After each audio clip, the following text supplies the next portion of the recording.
Hello, ladies and gentlemen, and welcome to HCS Pro Talk, your weekly Halo esports podcast. This is episode 74 for the week of May 21st, 2019. My name is Josh, aka JK Fire, and today I'm joined by...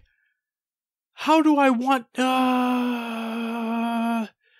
man who also watched the finale of Game of Thrones, Will, aka I, Mr. Mayhem. Will, how are you on this... what turned into a beautiful Monday afternoon? Doing fine. Yeah, the day started out pretty cold. I think it was like 37 degrees when I left the house this morning. It was chilly. Yeah, but no, it turned out pretty nice. Got the sun out. But yeah, I'm doing okay. How are you? Sun's out, guns out. Except not my guns. I don't have them, so. I actually have a tank top that says that, but I never wear it because I don't have guns to show off. Oh, no. Neither do I. That's okay. And actually, I'm doing all right as well. My baby's gassy, so she's upset all the time, but that's besides the point.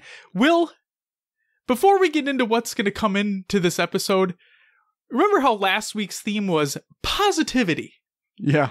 Well, this week's theme is disappointment. And we're going to talk, there's a few things that we were disappointed about we're going to be talking about within the show. So, what's coming up on this week? Well, let me tell you. First, we got rosters. Rosters everywhere. Will's going to go through them, and should be a fun time. Stay tuned for that. Then, the Tour de Walsh is complete. We'll talk about what happened there. Tournaments are announced and recapped. Good stuff. And then, just giving everyone a heads up here, if you have not watched not only the series finale of Game of Thrones, but if you haven't watched any Game of Thrones and you're planning on it, or you just haven't caught up and you plan on catching up, we will be having major Game of Thrones spoiler discussion happening on later in the show. It is not going to happen right at the beginning here. We will give a forewarning when the spoilers are coming up, but just be aware that is what we're going to be talking about. That is our weekly topic of this week's show, is Game of Thrones spoilers. The finale happened over the weekend. We have some thoughts on it. And yeah, and last but not least, the community creates some masterpieces. Masterpiece! We're going to be talking about those at the end of the show. But Will, before we get into any of that, what do we always start the show off with? Roster Mania! Let's do some Roster Mania. This is where we talk about the teams and player changes we found throughout the week. As always, there is the free agent and team list over on noobcombo.com for DreamHack Dallas. Go check that out if you are looking for a team, if you are a free agent, or just need to pick someone up for your team. Links will be provided in the Google Doc in the show notes. But we do have some DreamHack Dallas in rosters and player shakeups. Let's get through those. So Zerka gets dropped from Sage.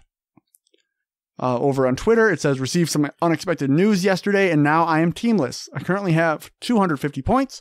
I really want to go to Dallas, so if any top teams need one or want to run, hit me up. If not, I guess I'm done with Halo.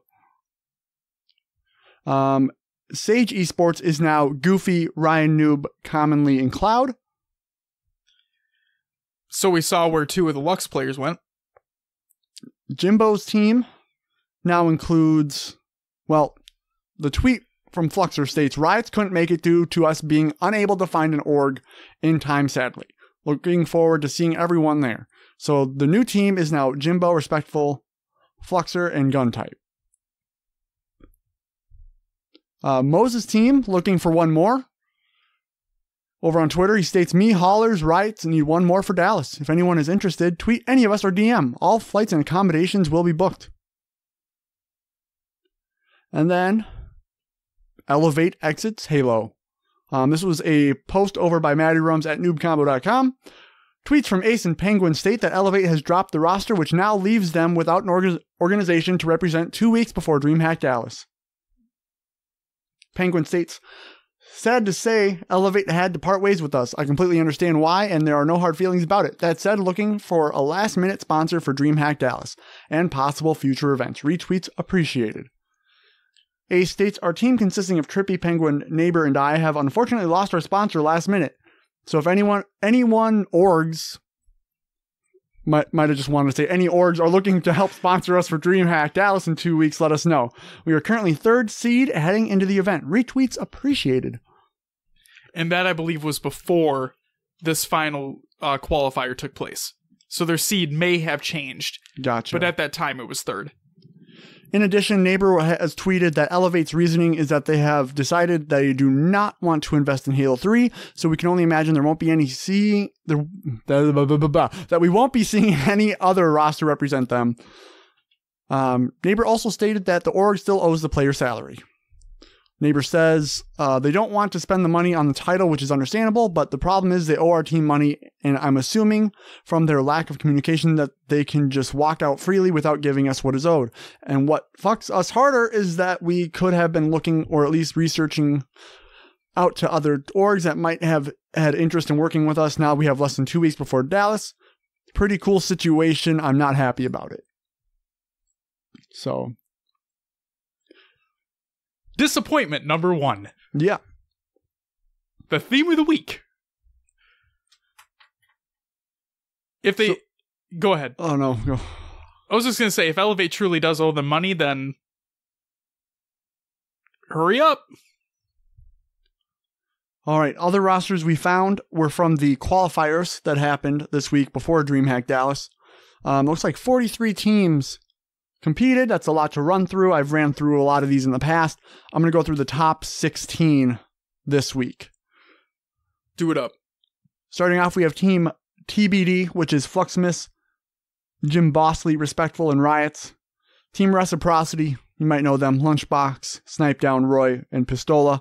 Public Enemy is... I got to zoom in on that. Hang on. Public Enemy, Liddy 2, I'm going to go with.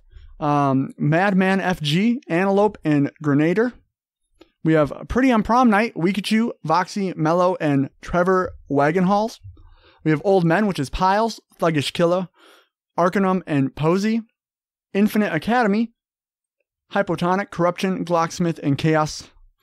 We have Coming in Hot is Ravage, Fatal CH, Bob's Ambition, and Paradigm. We have Aggro, which is Rippin' Jesus, Ja, Chaika, and Shinsi Renzo. We have Team Z's, which is Zerka, Wenzor, Porky, and Sabinator. We have Tox Gaming, Snakebite, Lethal, Royal 2, and APG. We have the Mason Minotaurs, which is Rami, Munoz, Swift Kill, and Stormy. We have Denial, Straight Sick, Demon D, Ares, and Shaylee. We have Team Elevate, Trippy Penguin, Ace, and Neighbor, which are no longer Team Elevate. We have Sage Esports, Goofy, Ryan Noob, Cloudy, and commonly Cloudy. Cloud is, so it's Cloud. Sorry. And we have Lux coming, well, we'll get to placings later. Lux, Rain, Gilky, Juan, and Omega, and then Infinite, Falcated, Shotzi, Boobadooboo, and Tusk. I mean, you did say top 16, so I mean, basically you already know what happened. But yeah, regardless.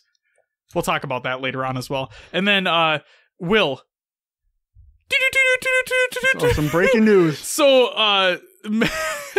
shout out to Matty Rums over at Noob Combo. Remember when we couldn't figure out what the name was for YGJOWTM? Yeah. It's You Gotta Jump Off With That, man. Oh. Yeah. So, Maddie, thank you for letting us know that it was actually an acronym, and we're just stupid. You know, they should, like, put the dots in there, the periods in between the letters. Sure, because now it just looks like a fucking word. It is all capitalized, so that should have been a little bit of a tip-off, but... Yeah. Like I said, we're just stupid, so it is what it is. All right. But we got it. We got the information. Moving on to the AGLA, American Griffball League of America, Spring League 2019 rosters. Here we go. We have Team Defiance.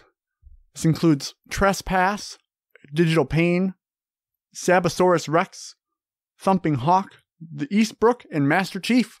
Oh my god, Master Chief's on that team? Oh man. Oh boy! We have Mungo's team, which is Mungo Pungo, Saints the God, the Corn Ninja, Atone Militant, and D-Cleek. The Junkyard Dogs include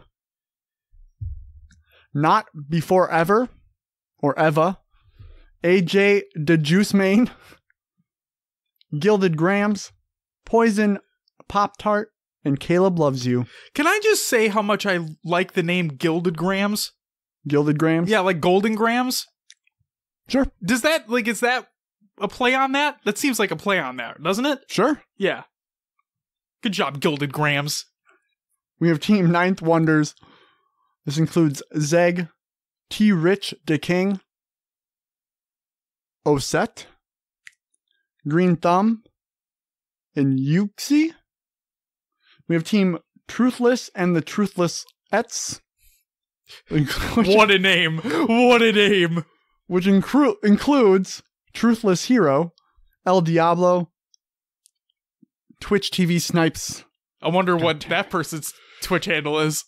Mist the Cold, and Molotov Ghost. Next we have Team On the Fence. This includes, is it Juice? I'm going to go with Juice. Ace Be Silent. It's Rainin' Men's. Hallelujah. Blim. And Hoffa88. I never found him. Failure to launch includes Priest XYZ, The Man Cannon, Silver Rick? Rat? Is it Silverback? Silverback Yeah. with the. It's a 134, so Silverback. I got it. Yeah. Clever. The Exiled Dragon, Almighty Tycoon. What was the reference you were getting at when you said they couldn't find him? Jimmy Hoffa went missing and no one ever found his body. Oh my god. So that's 88, I believe was the year. Wow, I'm an idiot. There you go.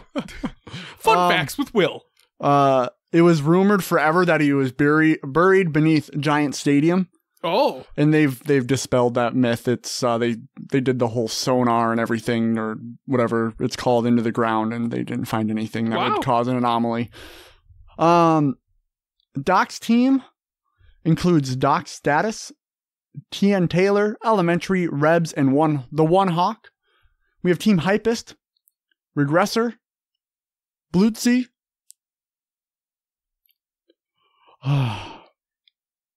You got this one.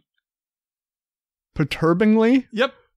Hey, Melvish Dawn and the Nasty Within. Moving on to the Monstars. Yo, here we go. It's I'm Shad, Active Hate, Lion Wins, Titan Man 23, and Real Slim Sheep. Last but not least, we have Rage's team. This is Rage More Nerd, iRobot 9000, Liquid Nitrogen, Miss Meloa. Meowla, thank you. You're welcome. And Machinimist Luke. iRobot should have been 9001, so that some people could scream over 9000 at him. I was just surprised we didn't get Michael Jordan in here. With against the Monstars? Yeah, against the Monstars. What was the name of their team? Was it the I don't even know. Just the Looney Tunes, right? Was it? The Toon Squad, wasn't it? Toon Squad, that's Was it. that it? Yeah, Toon Squad. Yeah. I've always kind of wanted one of those jerseys. Yeah, aren't they sick? Pretty sweet. Oh my god, they are. Straight up. All right. Moving on to the Halo Draft League.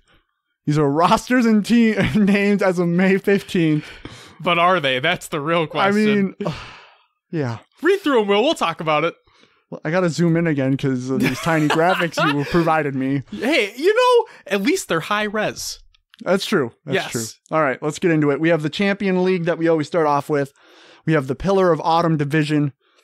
First team is Reflection. This includes Equalized, Pyretic, Avencia, Clarifies, and Costa Clan. We have Team SVP Coaches. This is Jolly Josh, Volunteer, Yu-Gi-Oh! Tools, Brooks, and Strawley EU. Team Spellbound includes Nikolai, Collapse, Benji, Mopsy, and Nader Hater.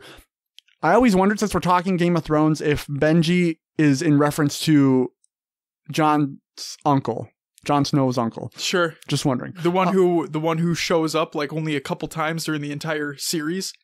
Yeah. Next is Bronze Boys. We have Church, Splattered, Bards, I'm a Tooth, and QX. By the way, when we talked about Benji, that wasn't a spoiler in any way. He just literally only appears a couple times throughout the entire series. So. Next, we have Shoutouts Squaw. Includes Captain Paul Shee. Pula. I'm telling you, man, you gotta stop with that. Mrs. Heartbreak, Brisket, and Vulcan. Mrs. Heartbreak, Brisket, and Vulcan. Josh kind of stepped all over your names there. Sorry, Shoutouts Squaw. We have Team Velociraptors. This is Manatee, D-Man, Jesus, Fave Speed, and AG Spa. We have Addy Estates. This includes Sev, Colex, Laser Me Tort, GNS Pro Shot, and Connard. We have Lucent, which is Zoplin, One Hit, Sylvanic, Bunnies, Waddles, and a Strange Owl. Moving on to the Spirit of Fire Division. We have Team TAL, Tall. I don't know how you actually say it. Please let me know. This includes Next Scion, Numbers, MGE Composure, Crew, and Siege. We have Team Chicken Contendies. God, I love that name so much. Which includes Bud Light Rifle. Great name. Ferrero 2 Clutch. Boca. Hero Walrus, and EU Assault. We have Team Wasted Potential. This includes Turtix, Holic, Swish, Psychedelic, and Lesh. You want to try the first name again? Turtles. There you go. Okay, the E looks like a C on my... It is a C. That's what I'm saying, but it's not pronounced as a C. Game tags. Next we have Manipulative Smurfs. I finally said manipulative right. This is Crewman, Blaines, Will Manon, Defiled, and Zycane. We have Team FTP, Too Sick, Map 2 Clutch, Bastion, Exodus, and Chobo. We have Team Your Bye Week. This includes Barbie Boy, the Gold Star BR, Guitar Hero Dude, CG Condor, and Fear the Beard. Team One Time is Flurry, Vemzy, Financial, Mids Are Tight, and Sushi. And Scars Esports includes Furiously, Blaine Doctor, Biscuit Kappa, The Kid Fox, and I2 Riot. Moving on to the Challenger League. First Team Scarecrow Boat. This includes Nathan Bacon, Taze, Kika, Goom, PHX Pride, and Legacy Waffle. You want to try that last one more time? Wolfle? Wolf? It's just Wolf. Come on, God. Wolfle. Oh my God, it's fantastic. Waffle? Wolfle? Wolf? It's just Wolf. Oh my God, I love today. I love this segment so much. All right, moving on, we have the Misfits. This includes Closer Spore, Prius Lasers, Dane, Haze, Zapper, and Anomaly. We have TLC Gaming. This includes Memorize It, Blues Coos, Dread Takedown, A Strange Cat, Khan, and Oddfire. Do you want to explain, Josh? Sure. So this was hilarious. Last week when we released our episode of last week, the Positively Positive episode,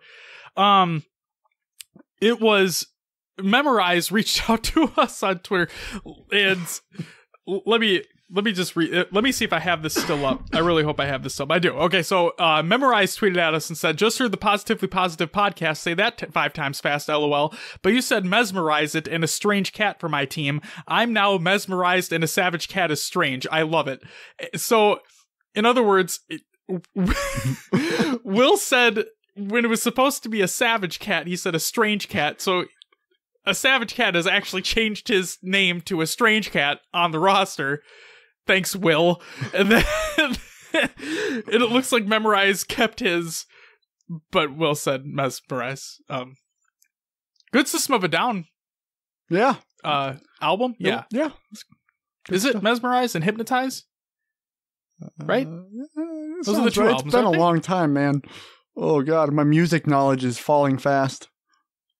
Dom just saw them in Chicago. You did? Yeah, over the weekend. Yeah? Yeah. He said it was really good. Okay. Apparently they still put on a good show. Should we get back to some rosters? No hint of new music. Oh. But yeah, go ahead. You can get back to Rob's. Next, we have Team Instinct. This includes Nade Strafe, Fireboy, Undi Tanza, Fluxy, and Elite Vortex and Savior. Why'd you have emphasis on the E and Fluxy? I don't know why. Bucksy. Oh, you're making this hard. Sir, I'll shut up. Next we have Platinum's Best. This is Role Model, The BX'd Kid, Sweaty Rookie, Joy Slays, Mark Owns Your Face, and Joker. Do you want to try the second name one more time? The BX'd Kid. The boxed kid? The bad kid. It's supposed to be bad kid, I think. You know what? It's the BX'd kid. Put an A in there instead of an X. Next we have Bed Bath and Beyonce. The best thing. This includes Seizure, LD50, Her Side Guy's Back, Aurora Borealis, Why Not, and Huge Box Turtle. Next we have SVP players. This includes Justice, Megazyme, Limits, Big Bo, Lacey, and LP Killjoy. You know what? For the record, before you continue, if I'm not on next week's episode, call for help. Will probably killed me. All right, next we have Team Reborn. This is Bobetta Feta, Adamant, Blue House is 8, Very December, Nerdsy, and Kogata. We have Team The Flight. This includes Blues Who's, The Abstract Kid, Cryogenic, Kia, and Shepard.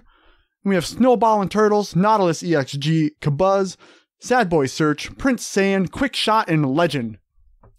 We have some damn free agents still chilling. So here we go. This is a Classica, Loco HCS, T-Man, Arafa Senpai, Mitch FPS, Ventacall, Baumer, Mousy, Willie, Baker, Mr. Snow, Wizard, Button Mash Doug, Night Clerk, Dude for You, Chaotic Kyle, Paladin, Sir Munchie, Clip, Pestified, Euro Snowcone, Creedy SOB, Plowboy Bebop, Pinecone Forest, Druggin? I don't know. DROUGN, however you say your name. We have Plumbus, Ender269, Poseidon's BR, Lava, Pseudonomadic, George's Woke, Pone Trigsy, Ghost117, Rewinds, GT Reaps, Retin 1099, Holly Swag Rep, Reem Seamer, Yuki, Revents, Deadlie, Rubber Ducky, Player 3, Sean for Japan, Iron Radar, Shane is Unique, Trip Shots, Shot Aces, It's Aries, Sneaky Doze, It's Exalt, Striker, Candid, That Muku, Can Patch Me, The Darth Honor, Lance Maverick, and the Sass. There you go. There's your roster mania. What's next, Josh? It's time for God, another games watch.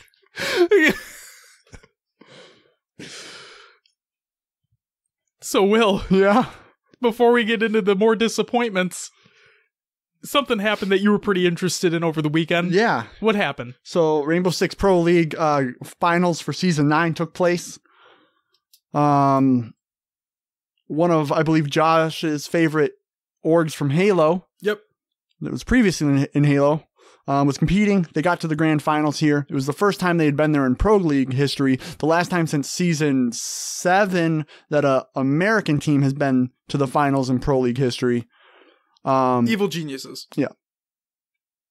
So yeah, Evil. I never said the. Yeah. I was getting there. So yeah, Evil Geniuses end up going up against Empire. Okay. This is a scene that's dominated by European teams. It was great to see an American team that get there. Where's the other team from? Russia. Okay. So yeah, kind of, America versus Russia. Bring it back to the 80s where, or today with meddling elections. There you go. I'm just kidding. We don't there's no proof yet. But anyway, so I was pretty excited to watch it. It was this take place in Milan, I believe, which is pretty cool. So the series kicks off. EG starts the first map, goes up 4-2. They take a break at the 6-game mark because it's a 12-game series, or best of 12 overtime if needed. EG ends up taking the first map. Great. they're looking good. They move into the second map. They go up. Was it? I'm trying to remember off the top of my head here, but they went up like 5-2, and they just crumbled. Empire came back. They won it. They went on like a 5 or 6 game win streak. Well, 5 must have been 5 to they just wiped out EG. After EG had all this momentum, they go into the third map. These are best of 3s. When you say game, you mean round? Round, yeah. Okay. Yes. Okay. So it's like the map is, you play 12 rounds, so 6 attack, 6 defend. Right. On that one map. Okay. Yep. So makes more sense. Yeah, they get to the third one, and I mean, EG wins 3 rounds, but that's it. Empire just kind of steamrolls them, takes the win. Is there a bracket reset when it comes to that, or is it when it's when it's over, it's over? When it's over, there's no bracket reset. It's not a double elimination bracket, I believe. Got it. Okay. So, yeah, kind of sad to see them crumble. They had match point on that second map, like for 5 rounds. Oh man, that's tragic. And they couldn't clutch it out.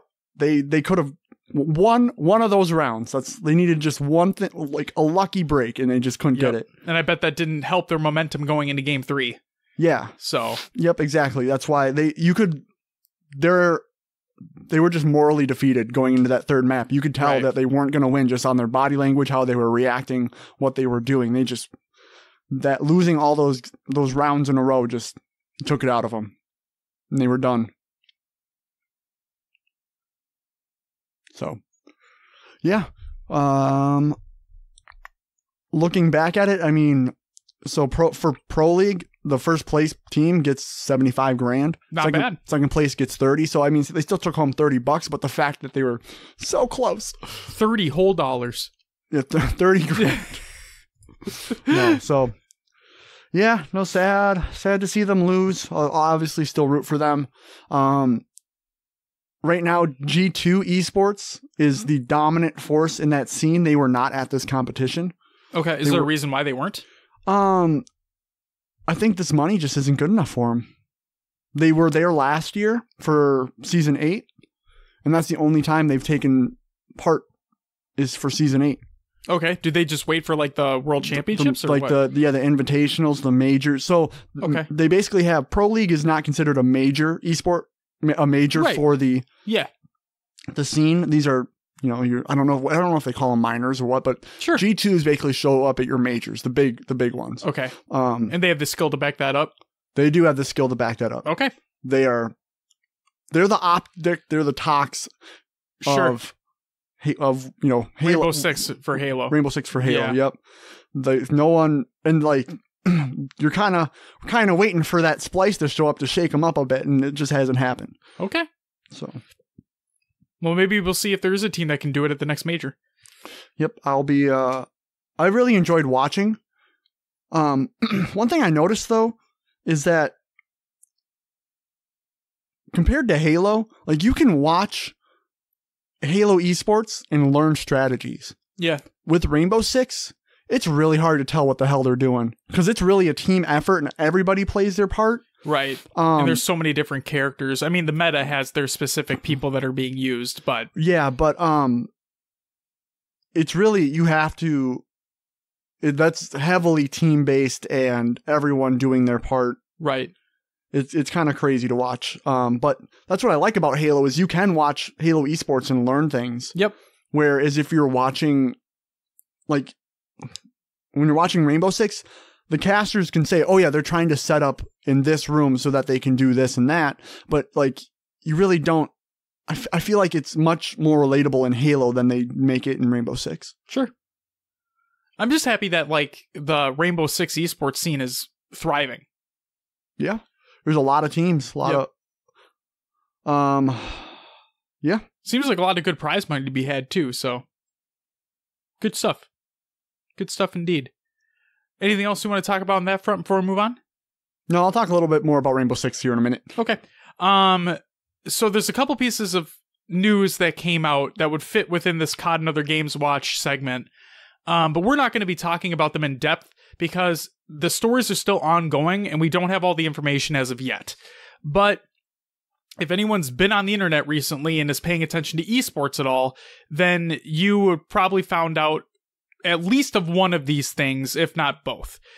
So one of these items, to a little bit of a lesser extent because the names are a little bit smaller, still not something to like scoff at or anything like this, is still not a good thing, keeping with the disappointment theme of this episode. Denial's back in the news for not a good reason. There have been allegations made that they have not paid their French players' salaries. I believe one player came out in particular, and there was an issue with the visa. Apparently there was issues with the contract. People were apparently dodging conversations, so on and so forth. I've had the main person that was potentially involved in this allegation is Zach Smith, who is one of the owners of Denial, one of the new owners of Denial, I guess we could say. Yes, we did have him as a guest on our show. And for what it's worth, I'm just going to put this out there right now in case anybody asks me directly. I still respect him. I have no means to not respect him at this point in time because, again, not all the information is out about the story. Lawsuits have not been made. I have yet to hear other lawyers' information whatsoever. So, currently, all these are allegations. This does not obviously paint Denial in a good light. Okay? It reminds people of what they used to be. Right?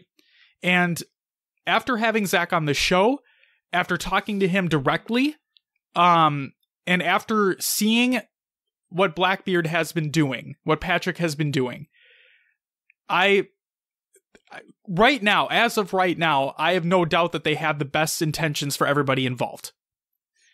And that is still where my thoughts lie. Did you read, because Zach put out a statement regarding the situation. Are we talking about him stepping down? Yeah, so he put that out. I thought you were going to say like an updated one. No, I read that. Yep. To me, it almost seems like just a miscommunication. Yep. And hopefully they get it all sorted out. But yes, the only thing I'm going to say in regard, because like I said, we're still waiting for more information to come out, so we can't really comment on this until all the information's out there. But after the conversations that I've had with others, here my thoughts are the players didn't fully understand what was going on when they signed the contracts. And to be completely honest with you, that's on the players to read through the entire contract and realize what they're getting themselves into, good or bad. It doesn't matter. You sign on the dotted line. Okay? Therefore, whatever's in that contract, because we haven't seen the contracts, but it seems to me as though the players didn't read things through. But like I said, we're going to have to wait and see until we have all the information.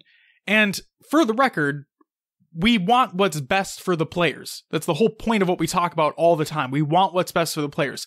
But I also understand that business is business. And if you didn't read the fine print, or if you didn't do your due diligence as a player, that's on you.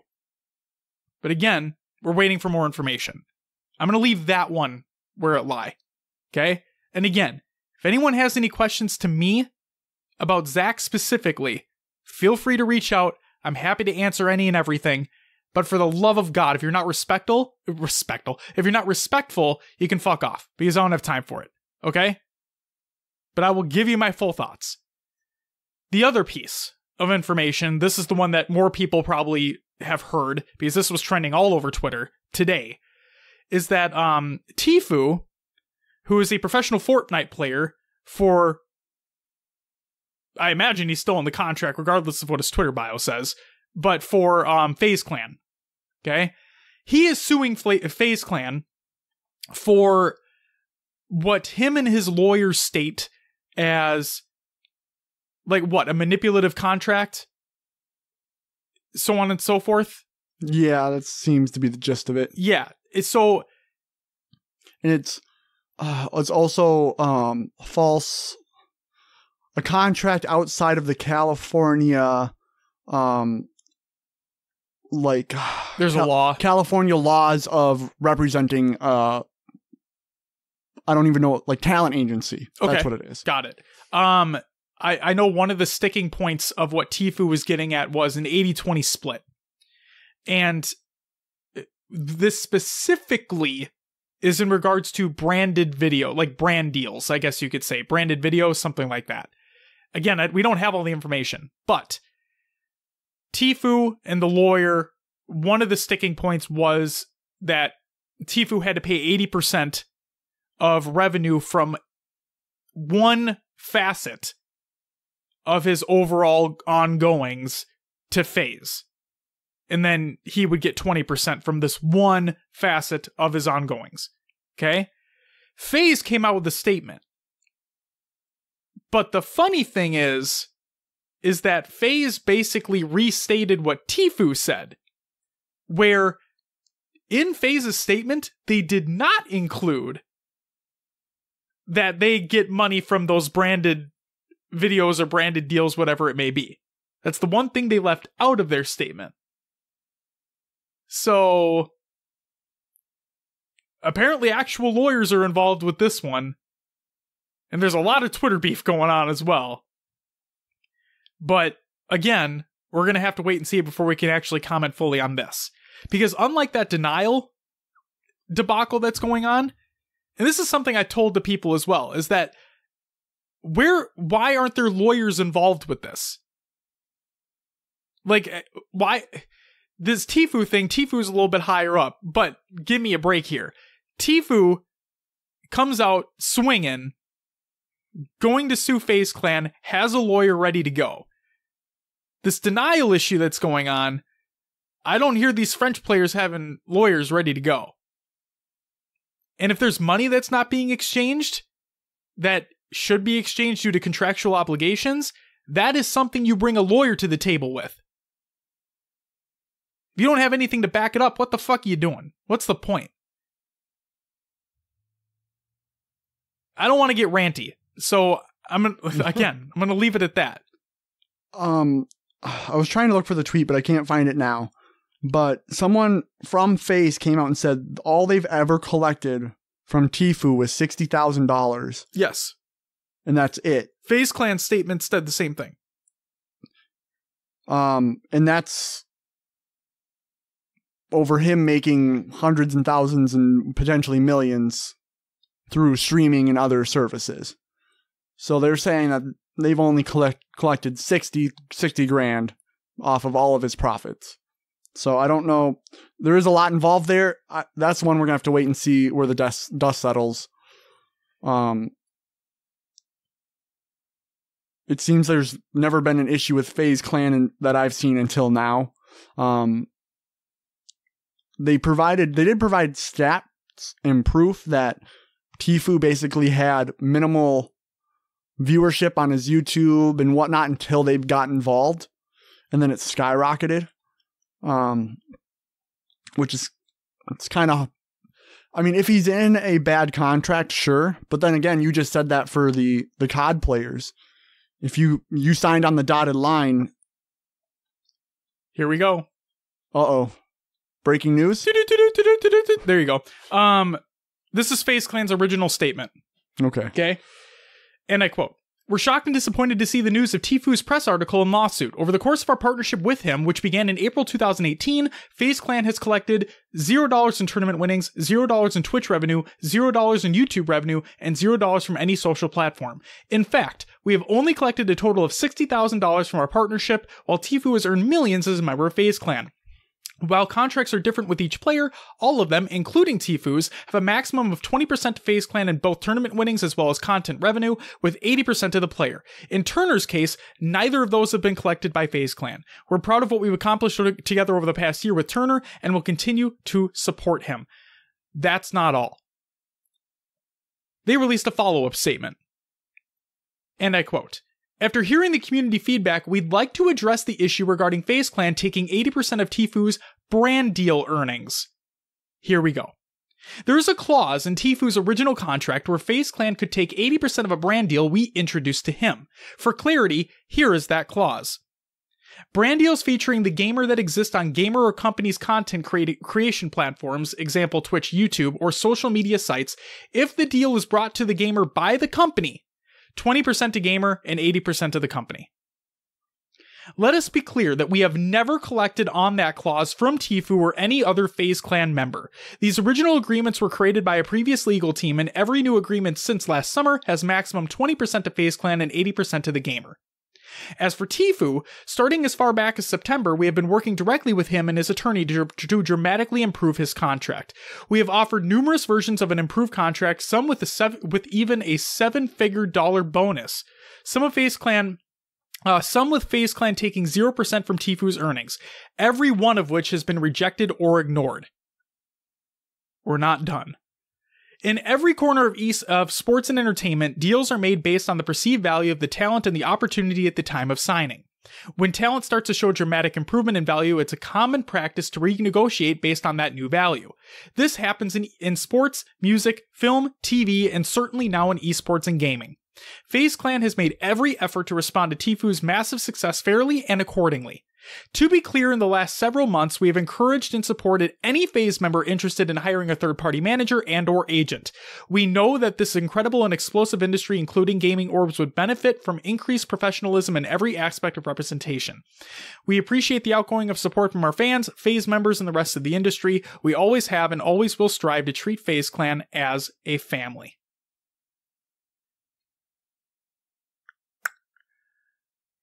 We're not done. There's more. There's more. Keemstar tweeted, for those who don't know who the fuck Keemstar is. Yup. Keemstar tweeted, just got off the phone with @UMG Events. It's a go. FaZe Banks and FaZe Clan is donating the $60,000 they made from Tfu for 3 weeks of Friday Fortnite starting on Friday Memorial Day weekend. Start date is subject to changing. This is not a joke.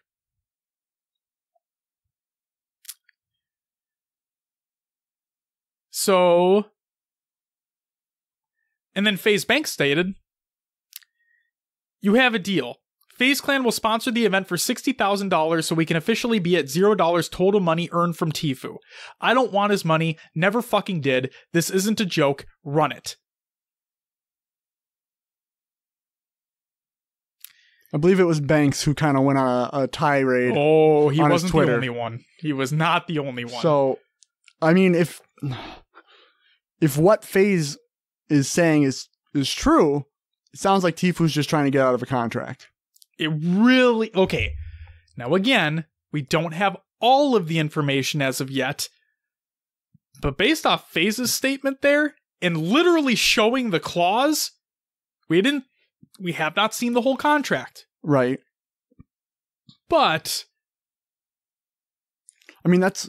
In my eyes, when you're a brand new streamer, a brand new content creator, and that seems like a pretty fair clause to me. If an organization says, hey, we're partnering with Monster or Mountain Dew or whoever, you get to have their branding, you get to have their sponsorship, but since they're partnering with us, we're giving you 20% of the cut. Of that brand deal. Deal. That's it. It's just the brand deal. And the other funny thing is, in that clause, it states if the company brings it to you. Yeah. So if Tfu brought in his own sponsors, yep, he gets that money. Yep. Or we don't know what there might be a deal in there where it's 80-20. Right. 80, or maybe 100. Who knows? But either way, it's if the company brings it to the player, then it's 80-20. 80 going to the company, 20 to the player. And I guess... That's just for brand deals. That has nothing to do with anything else. And then also the fact that they've tried to renegotiate and offer him better deals with a 7-figure bonus? $1 million minimum then? That's a signing bonus. As a signing bonus. Mm-hmm. I don't know what Tfu's doing here. Is he one? You're tarnishing FaZe's name, which they have all the backing in the world. Clearly, we don't have all the information. So that's what I was getting to. There's got to be something else on Tfu's end that's going on here that we don't know about. Exactly, because if you're bringing a lawyer into this for what now again, they include other reasonings as to why based off that California law. Mm-hmm. But if one of the sticking points was that 80-20, and it states in your contract that that's what it is, sorry, dude, you don't have a leg to stand on with that one, bud. With that specific instance, you don't. And even if they're going after the California laws, where's FaZe Clan based out of? Are their headquarters somewhere else? And that's I don't know. I work for a company that their headquarters are out of Ohio. Right. So that's where all the laws and regulations kind of come from, almost, when it comes to contracts. I don't know. We also don't know how long this contract is. Yep. We don't know if it's coming up to be expired soon. We don't know. We don't have any other information. I just feel like this could have been handled better. Oh yeah. Than what it has been. Much better. And then one last point I want to make regarding the denial debacle. There's articles that have come out. They're all from non-reputable sources. Like all of them. Okay? So whatever you read regarding the denial issue that's going on, take it all with a grain of salt. And I'm not saying that because Zach was on the show. If news comes out that he is at fault, that denial is at fault, I will lay the fuck into them. But until that happens, the news articles that have come out regarding that issue have all been from non-reputable sources. Please do your research. For the love of God, please. Don't read a headline and think that, oh my God, denial's back to their shitty ways. Oh, they never changed. Meh, meh, meh. Zach's the worst. Meh, meh, meh. Stop. Read the information. Get information from both sides. Please and thank you. Will? That does it for COD and other games. Watch. We got Ranty Josh there a bit. You did. Like I said, disappointment. That's the theme of this week. Yeah, and I guess with the Tfue thing, it is disappointing to see because esports is on the rise. Yep. And that could be something that, scares an organization off from entering when they see these big contracts and all this stuff. And right. Yeah, it's just there's going to be bumps and issues along the way. I just wish they would be handled better than a Twitter blasting. Right. It's... And if there is something actually wrong and the players are trying to get restitution, then that's disappointing too. That's completely disappointing on the org side. You fucking kidding me? I get contracts are in place, but we have to do better. Really have to do better. Well... Yeah, yep. It's time for Will's Adventures within the Haloverse. You went ghosty on me there. Yeah, I did. A little bit. Hey. Later. Foreshadowing. The ghost. I guess I don't know what he's getting at. The wolf. Oh. Ghost. Gotcha. Ha. Yes. Ha. Foreshadowing. Okay. Well, what'd you play over the week? Well, I got my butt kicked in some PUBG. Oh, whop, whop. Played Rainbow Six. Because of the tournament that was taking place, you get a little hyped up? I played before the tournament, actually. Because you're a real OG. To be honest, I didn't know the tournament was happening until the day of. Oh. I need to pay more attention to Rainbow Six. It's okay. But I played my first ranked matches. I think we went one and 3. Yeah. Okay. Ran into some pretty toxic people in there when we weren't performing to their standards, even though they're ranked low gold in a freaking playlist that, anyway. Someone sounds upset. People are just dickheads, right? Yeah. Oh, I heard that community is pretty damn toxic. It's bad. We were on a map. I was playing with a buddy and he used no kills, 3 deaths, something like that. And they were just like fucking, I bet he's a copper. I bet he's unranked. Ugh. And I freaking hit my button. I'm like, guys, he usually plays better than me. PC, we didn't start on PC. Chill out. They're like, he's your buddy. I'm like, yeah, just it is what it is. And then the next round, I fucking got four out of the 5 kills. I'm like, fuck you guys. Just like, yep. Will's heated. I get heated. My fuse has been cut down like 3/4. I don't have time for shit anymore. So yeah, tell them how it is. I was like, just fucking chill, guys. It's a game, you know. And I get frustrated playing games, but I don't go on all talk and talk shit to my teammates. Right. And what is that going to accomplish? Nothing. Exactly. You don't know me. You don't know my buddy who you're playing with. I might just team kill you next round, and then you're definitely not going to win. See you later. Yeah. So I'm losing my fuse the more and more I game lately, and it's a good thing, but eventually it's not going to be a good thing. Right.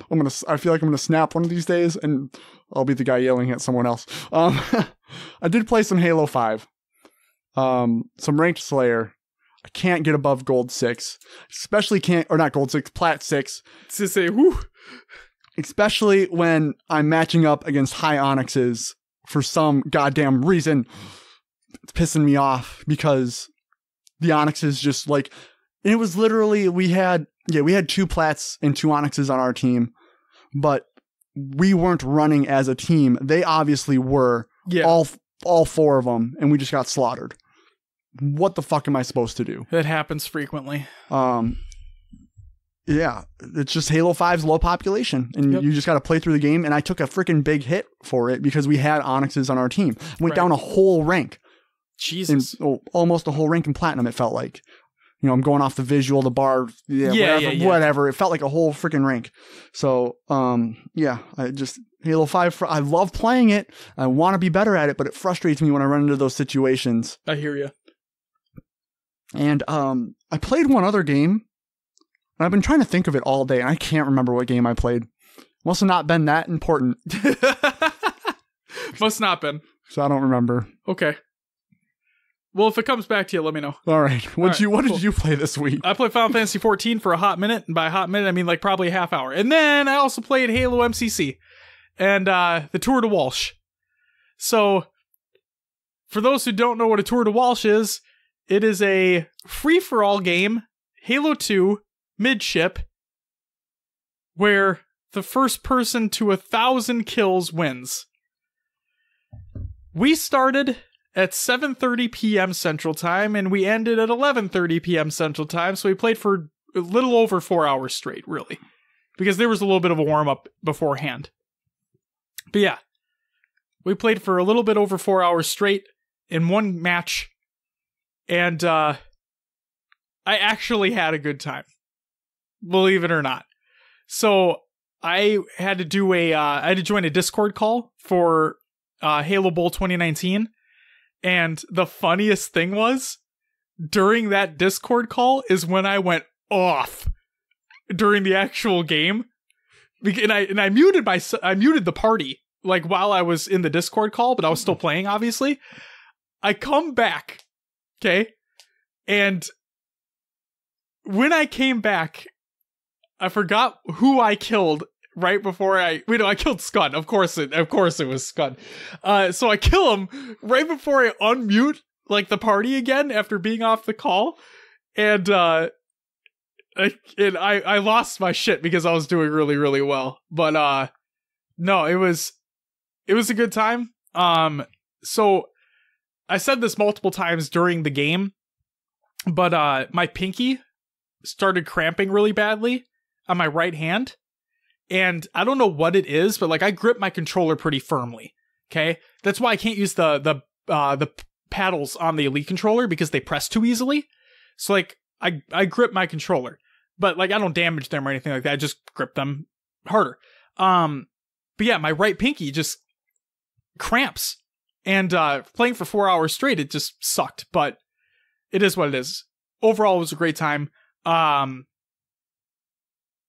When we get to the Shoutouts segment, we'll talk about placings. Okay. But yeah, let's just say that things ended really, really funny. Like, it was a very funny way that things ended. But yeah. It was a really good time. I was happy that we did it, and that's that. Will, did you remember the game that you played? No, but I need recommendations for a chill game. Something just to like relax and play. Nothing too crazy like an RPG or like I'm tired of Destiny, the looter shooters. Nothing like too in depth where I gotta freaking find armor sets and do all this crap, and I don't know. I'm looking for surface level easy gaming just to chill and have a good time. Why don't you play a racing game? I get bored because it's just racing over and over again. I mean, yeah, but like you can turn down the difficulty a little bit. I'm not saying like dumb it down, but like you can make it so you're basically winning every match without too much effort. Well, I get like I played the new Forza Horizon 4. Yeah. I get bored with that, even with like harder difficulties. Okay. I don't know, like I went hard on some like Midnight Club Dub Edition back in the day. Dude, that game's phenomenal. I loved that game. Yeah, Midnight Club 3. Yeah. Dub Edition, yeah. That was my shit back then. But I don't know, I thought about re-downloading Black Flag on the PC. Sure. But then I was like, I beat this game completely once, started and got like 20% in another time. Don't really want to do that again. Sure. And like, I'm at the point where like, I'm not excited to play anything anymore. It's kind of sad. There's nothing out that's like, I need to play this. I don't know what to do. It's okay. I've been playing, I got to practice up for Halo Bowl. Yep. So I'll be on Halo 5. Yep. But I need something like, there's nothing that I'm like, I need to get home and play this. Right. Sea of Thieves did that for me for a while. I still want to get some like cosmetic items in the arena, but it's such a grind in the arena and it gets stressful and it's more multiplayer stuff. It's not really chill. Yeah. So I hear you. Yeah. Yeah. All right. Leave your recommendations for Will. Discord, Twitter, Facebook, YouTube, all that fun stuff. Let Will know some chill games that he should be playing to pass the time, ease his mind, and have a good time. Will, it's time for the news. First and foremost, MCC flighting is not happening yet. This is by Sketch over on Reddit.com, as a matter of fact. This is a comment that he left, and I quote, "Currently does not look like public flighting will begin prior to E3. The team has made a lot of progress in a number of areas, but everything is just taking time. In some cases, longer than initially anticipated." So, what was originally supposed to be at the end of April did not happen. What was originally supposed to happen at the end of May is not going to happen. And what is supposed to happen before E3 is not going to happen. Will, when do you think flighting will begin? The issue that I've been hearing about is that these programs are built in and they're old. Yeah. Yep. And that the fact is MCC is like running a program and a program and a program and a program, and they're all reliant on different things, and it's very tricky for them to figure out. I'm going to say late July, maybe August, we'll get a flight. It's exactly what I'm thinking. And for the record, we haven't talked about this beforehand. I just asked you that question straight up. Right. Yeah, I'm thinking the exact same thing. It's just delay after delay right now, and yep. They're clearly making progress. I hope that's a sign that it's going to be right when it comes out. Yeah. That because they should have learned the first time. Right. I guess my big concern is that there's still issues with MCC. I hope that they're not going to try to get it to where it currently is, because that still won't make the PC community happy. Yeah. I guess I just hope they do it right. I hope so too. But yeah, I think late July, early August. I think that's probably the best case scenario, considering the time frame that we're in right now. Next news story. MCC playlist update for May 15th, 2019. This is over by Postums on HaloWaypoint.com, and I quote, Social matchmaking enabled action stat category for Halo CE in the 8v8 game size and social matchmaking for Mayhem game types. Added Mayhem Slayer with 250 kills to win to Battle Creek, Rat Race, Hang 'em High, Derelict, and Longest. Added 1 flag Siege with 2-minute offense and 5 captures to win on Battle Creek. Added 2 flag CTF to Hang 'em High. Added Static King of the Hill to Battle Creek. Added Moving Hill King of the Hill to Damnation, Rat Race, and Derelict, and removed Forge variants Panic Station and Excavation from Halo 4 Slayer and CTF categories in the 8v8 game size. Thank you for playing, and we hope you enjoy these new game types. As always, we'll see you online, but there's more. Dodging ban update. Back in April,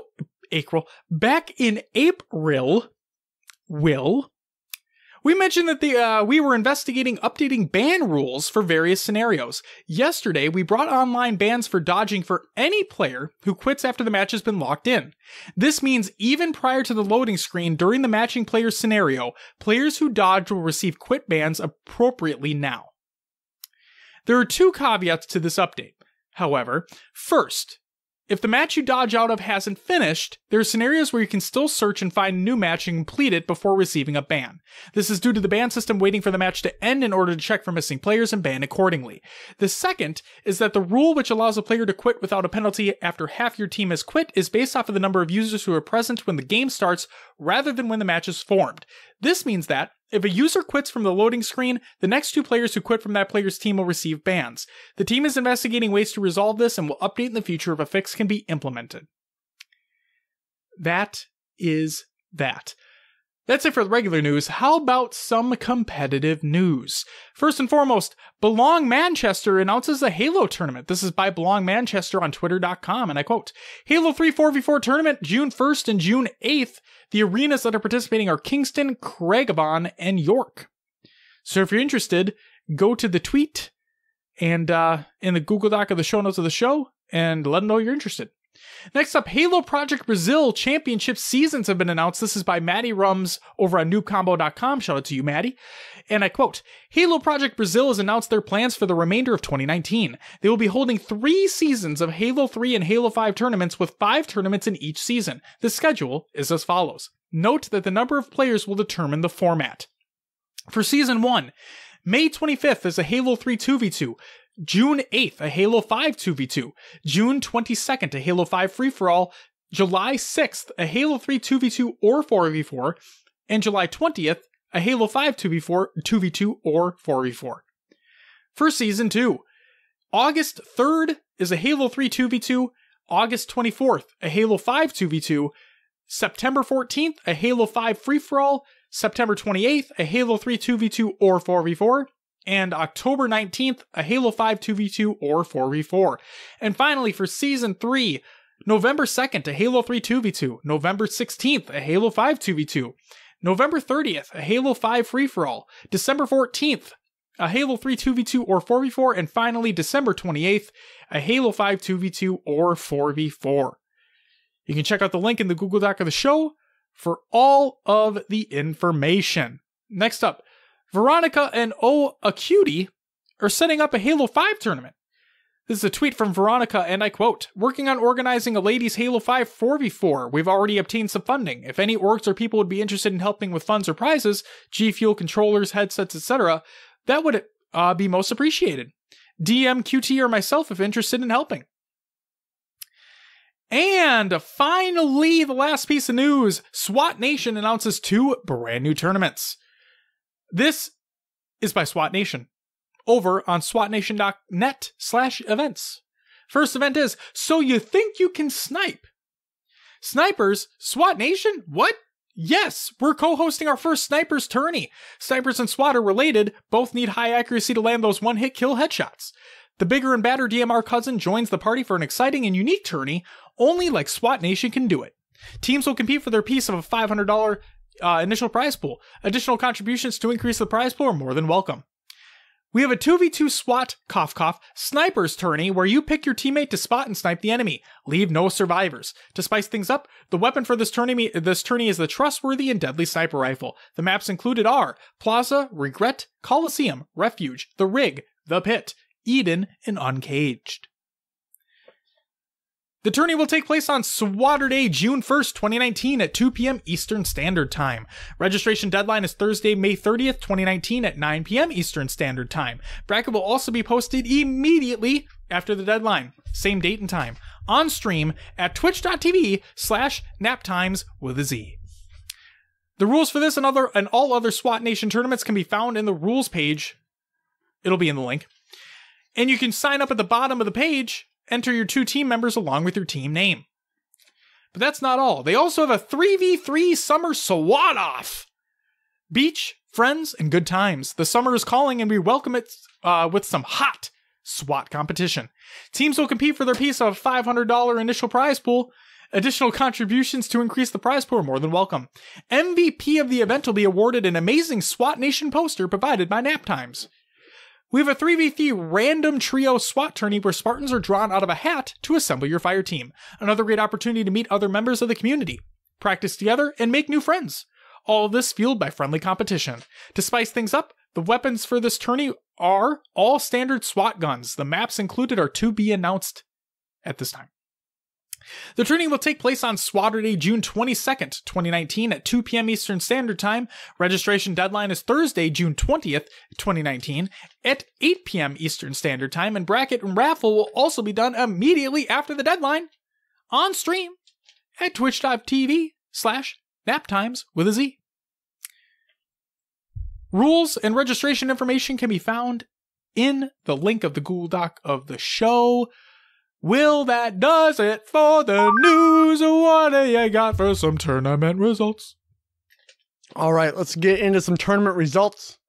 We do have some Microsoft Store 2v2 community series provided by Matty Rums over at noobcombo.com. First place went to... Wait. Those are the locations. These are the locations. Yep. So first went to La Cantera, San Antonio, Texas. Team Elotes was Stormy 628 and Rami. Second went to Woodfield Mall, Chicago, Illinois. Lobos, Pixelized and Bullet. Third and fourth, Houston Galleria, out of Houston, Texas. Team Na, Mr. Arna and Haram. Hold up. I think it's supposed to be Harambe, but nope. It's Haramne? No. What the? Harmony. I added an A. I moved around. Just leave me be. Rostermania never ceases to exist on this show. Harmony. Maybe just spell it right. Come on, people. Yeah, why don't you spell it Harambe? Yeah. Next, in that third, fourth was Fashion Show Las Vegas. Team Fraggin, Callus, and Valentine Day. Bracket will be included in the show notes. You sound so defeated right now. I'm just done. Moving on to the Breaking the Clutch E-League May Open results. First place went to EOD Spartan Seb. Second, Jeff Kills. Third, Stormy Style. And fourth, Liam White. Fifth, sixth, we have Allied Fraser and Super Squid. Seventh, eighth, we have Monarch and Munzia. However you want to say that one. I like how you gave people the option, you know? Moving on to SWAT Nation Cinco de Mayo 2v2 results. First place went to Found, which was Falcated and Bound. Second was Plumbers, Bohm and Lesh. Third was LFG, Sucka and Smoke You Dig. Fourth was Two Step, Hydrix and Death Penalty. Fifth through sixth, Bofa, Tyrant and Mr. Alpha. Turtle is the team name, which was Arcvinit and Prometheum.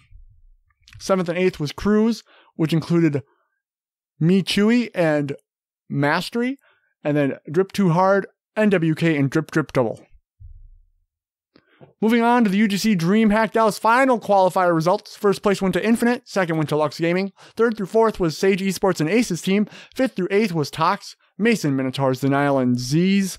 9th through 16th was Reciprocity, Pretty on Prom Night, Infinite Academy, Public Enemy, Old Men, Coming in Hot, TBD, and Aggro. Bracket will be included within the show notes. Josh, do you think that Tox coming in 5th through 8th and Denial being in that same thing is an accurate representation of where they would be? Absolutely not, Will. I don't see them falling that far. Maybe if Denial has a slip up in the bracket somewhere, maybe falling to that 5th through 8th, but they have a lot of talent on those teams. And also Ace's team and Sage Esports this, we'll talk about it next week, but I really think this is kind of an open tournament, outside maybe the top 2 teams. All right, Halo Draft League weekly match results. Here we go. Reflection took on Spellbound. That was a 3-0 going to Spellbound. Bed Bath and Beyonce, Josh's favorite team, going up against Platinum's best. 3-1 to Bed Bath and Beyonce. Wasted Potential versus YBW. 3-0 to YBW. Wasted Potential versus Bronze Boys. 3-0 going to Wasted Potential. Manipulative Smurfs versus SVP Coaches. 3-1 to Manipulative Smurfs. Spellbound took on Addy Estates. That was a 3-0 to Spellbound. YBW took on Tall. 3-0 to YBW. And Shook It Squat versus SVP Coaches. 3-0 to SVP Coaches. And that's what we got for tournaments. All right. We alluded to it at the beginning of the show.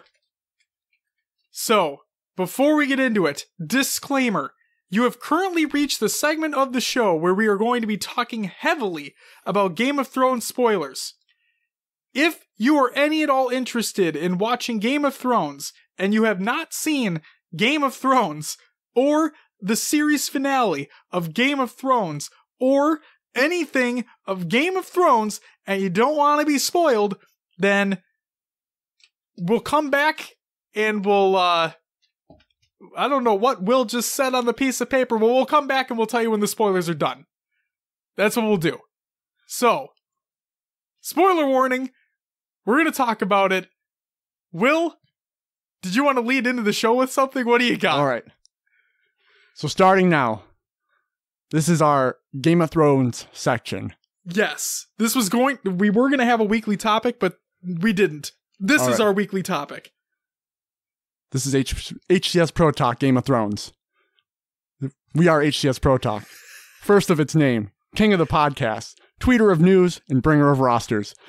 Discussers of topics and ranters of rants. Rightful heir to the microphone throne. Oh my god, that was phenomenal. Boom. That was phenomenal.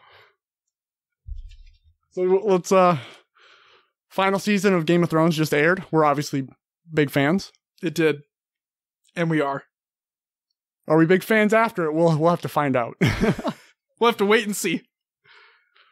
So yeah, it's been a long wait to the final season here. Yep. Took a long time to build up. Yep. God, how do we even start this whole conversation? There's so much to talk about. It was a fucking disaster. That's what you think of the final season. Yes, that's what I think of the last 2 episodes specifically. A fucking disaster. I don't think it was like, okay. Do you think the story itself was a disaster, or do you think just the episodes, like the way they went, was a disaster? Like the story. The story themselves. I thought the acting was great, like it usually is. I thought the cinematography was great, as it usually is, and I thought the music was great, as it usually is. The writing, no. At all. Okay, let's take a step back. Okay? Arya kills the Night King. Okay? Yep. Arya... Episode 3 or 2? Is that episode 2? No, that was 4. There are 6 episodes of this season, weren't there?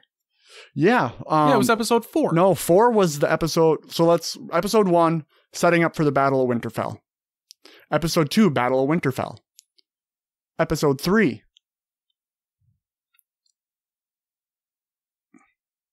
Are you sure? I'm arriving. I'm pretty sure, because 4 was the episode where they, like, marched to King's Landing, where they set up. So maybe episode 3 was the battle, episode 4 was the march, episode 5 was the Battle of King's Landing, episode 6, final episode. Okay, so it was episode 3. Episode 3. Okay. So 1 and 2 were set up. Yeah. So episode 3. Arya kills the Night King.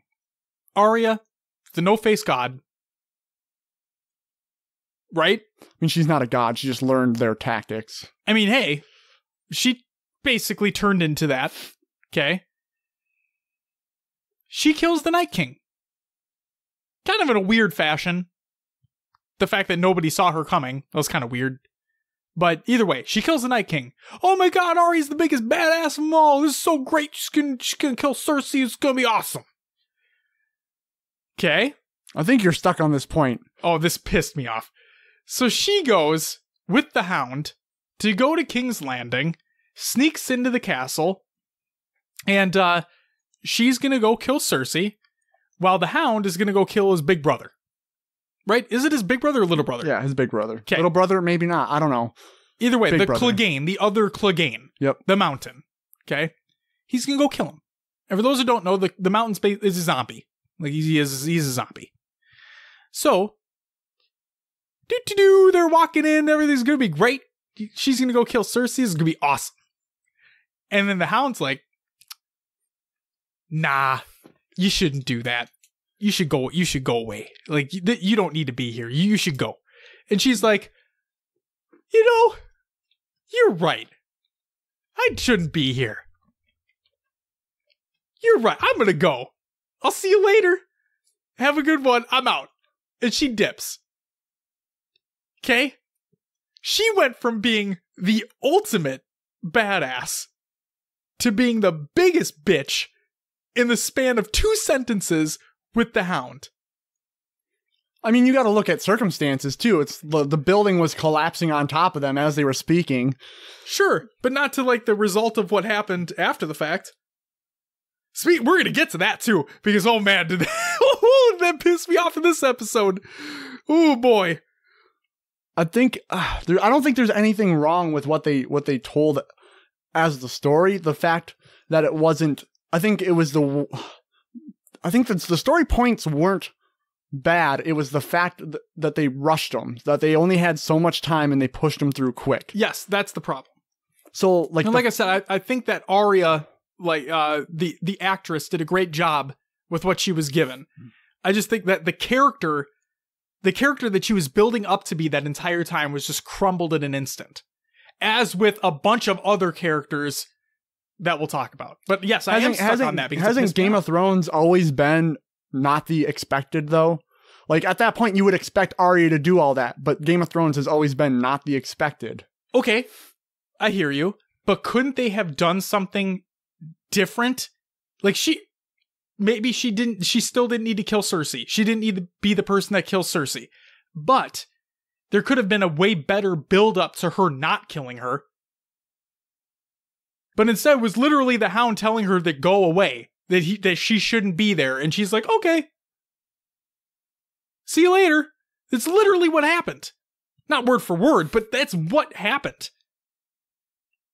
And then you had this whole thing of her having to deal with running through the streets as the city was exploding. I mean, and it was cool, like, cinematically to see that happen and whatnot, and to see everything in front of her, like, and her kind of going through those changes of like, holy shit, this is real and I could die. Like, I get that, and I get the impact of that. But when you build up, when Arya has this huge build up from starting from basically nothing to getting to where she was at that point, to killing the Night King, and she has this just astounding look of determination on her face, like that list that I have, I'm completing that. That's the one thing I've always wanted to do. That's the one thing that I've been working towards this entire time. She's on that list. She's next. I mean, she's let people go off that list, though. The Hound was on that list at one point. Yeah, but the Hound changed his ways. And she saw that. Cersei never did. Cersei was still the same person she always has been. Up until the moment she died.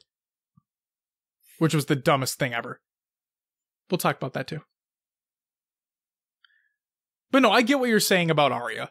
Like, I think that seeing her in that vulnerable state as well definitely helped overall, I'll say.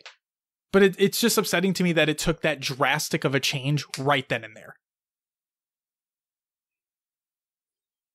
It just seems so abrupt. That's all. Yeah, but I mean, the fact that she has to value her own life too at some point. Like, he was like, hey, it wasn't just, oh, you shouldn't be here. It was like, if you come with me, you'll die. Mm-hmm. This ends in death.